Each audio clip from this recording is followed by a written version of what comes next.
Hello বন্ধুরা, কেমন আছেন সবাই? আশা করি খুব ভালো আছেন। আমার সামনে যে মোবিলটি দেখতে পাচ্ছেন, এটি সিটি প্লাটিনা গাড়ির মোবিল। এই গাড়িটির সমস্যা হয়েছে, গাড়িটি চিল্লাচ্ছে, বেশি দৌড়চ্ছে কম। আসলেও এই যে মোবিলটি দেখলাম, গাড়িটির ক্লাচ প্লেটটি খেয়ে গেছে, নষ্ট হয়ে গেছে, এই জন্য সমস্যা হয়েছে। আসলে গাড়ির কাস্টমার যে গাড়ির মোবিল ঠিকমতো চেঞ্জ করে না, এই জন্য ইঞ্জিনের ভিতরে দেখেন একেবারে কালো গাদ হয়ে গেছে এবং এই চেম্বারের ভিতরেও কালো গাদ হয়ে গেছে। আসলে গাড়ির মোবিল যদি ঠিকমতো না চেঞ্জ করা হয় তাহলে কিন্তু চেম্বারে এরকম অবস্থায় হয় এবং গাড়ির কিন্তু অনেক সমস্যা হয়। গাড়ির মূল যন্ত্রই ক্লাম মোবিল। যদি গাড়ির তেল না থাকে তাহলে কিন্তু গাড়ি বন্ধ হয়ে যাবে, কিন্তু গাড়ি যদি মোবিল ঠিকমতো না চেঞ্জ করা হয় কিন্তু ইঞ্জিনের বাস।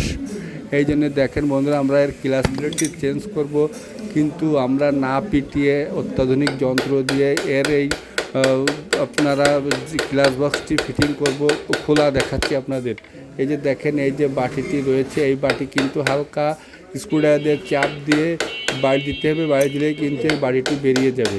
এই যে দেখেন বন্ধুরা, আমরা এর বাটিটি খুলেছি, আর এর ভিতরে যে পাতি রেঞ্জ নাটটি রয়েছে এটা আমরা পিটাবো না, এটা রেঞ্জ দিয়েই কিন্তু খুলবো। এই দেখেন, এটি খুলতে হলে 2 পেনিয়ামের মাঝখানে একটি কাটা পেনিয়াম দিতে হবে এবং গুটি দিয়ে, এই কাটা গুটি দেখছেন, আমরা একটু না পিটিয়ে কিন্তু এগুলো ফিটিং করি এবং খুলি। এই যে আপনাদের খোলা দেখাচ্ছি।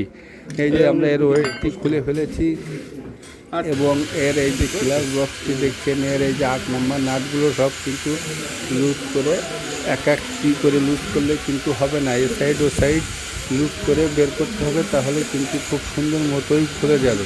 এই যে দেখেন, আমরা এটাকে খুলছি এবং এর ভিতরে ক্লাচ প্লেটটি আমরা চেঞ্জ করব। এই জন্য আপনাদের খোলা দেখাচ্ছি যে না পিটানো ছাড়াই কিন্তু অত্যাধুনিক রেঞ্জ দিয়ে আমরা নাটগুলো খুলবো। স্প্রিং কয়টি বের করে ফেলেছি, বের করে ফেলার পরে এবার 6 পাতি রেঞ্জ আছে, রেঞ্জটি ধরে এই গুটি দিয়ে গুলি দিলেই কিন্তু এটা খুলে যাবে। এটা কিন্তু পিটানো ছাড়াই আমরা খুলছি।